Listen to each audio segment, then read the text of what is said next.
One night, crammed into that cubbyhole, his mother begins to sob. The boy believes he can hear his own name in the tears. John, John, John, the word swallowed by the song of the siren. He is 5 years old when he begins to ask about his father. It is 1946, and there are suddenly strange men in the streets, great companies of them descending on the tap rooms and alehouses. John watches them from his window at the top of the terrace. He notices for the first time that his mother stands alone at the end of their lane each evening, watching these strange intruders march back from the ruins of warehouses and factories they are rebuilding. He wonders if she too is bewildered at the invasion of their city, but his sisters smile oddly when he dares to ask the question. They tell him she is waiting. Nothing more and nothing less. She is waiting for their father to return. They bring out photographs. A man with wild black hair glowering into the camera. A man with 2 young girls, one sitting on either knee. His name, they tell him, is Jonah, though he too is always known as John. It thrills the little boy to think that he one day might be like the man in the pictures. At the back end of summer, a man in uniform arrives at the house next door, and the little girl with whom John is sometimes invited to play is introduced for the first time to her father. John watches as the man pauses, the little girl framed in the doorway, and crouches to urge her forward. At first, she freezes, her mother looming behind. Then the man vaults the brick wall, scooping up the child and embracing her mother in one swift movement. In some of the other doorways along the red brick row, other women have appeared to witness the reunion. One of them, John notes, begins to applaud. There are stories to be learned. His father was a hero fighting a crusade on the other side of the world. His father was in the jungle teaching the natives to fly Spitfires. There are other stories as well. His father once worked at a lathe. His father was arrested in a backroom brawl.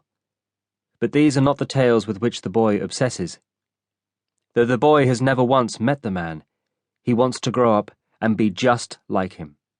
Out in the world, on grand adventures, with friends and family at home, thrilling for news of his exploits. He begs his mother every evening to tell him some other tale of his father's daring do. Sometimes he is swooped away by his sisters, but sometimes he is wily enough to trap his mother in the question. One night, after his sisters have put him to bed, his mother returns from an evening sweeping some factory floor. He waits for her to climb, wearily, to her bed, and then he pounces. He tells her he has had a nightmare, that he dreamed of his father lost, somewhere at sea, fending off sharks with the butt of a broken oar. It is nonsense, she tells him.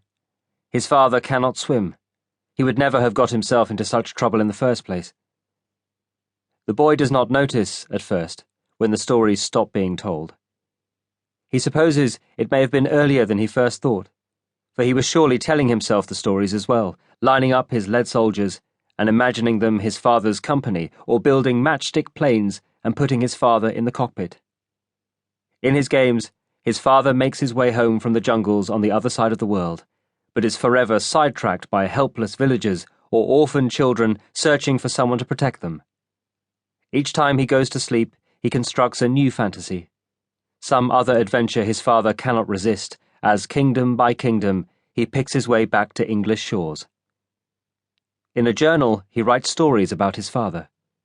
At first, they are only short passages, idle thoughts.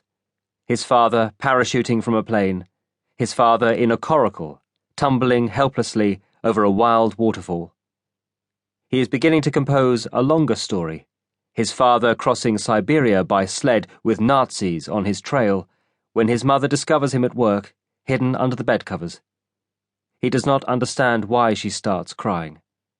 She takes the journal away and forbids him from writing such stories ever again.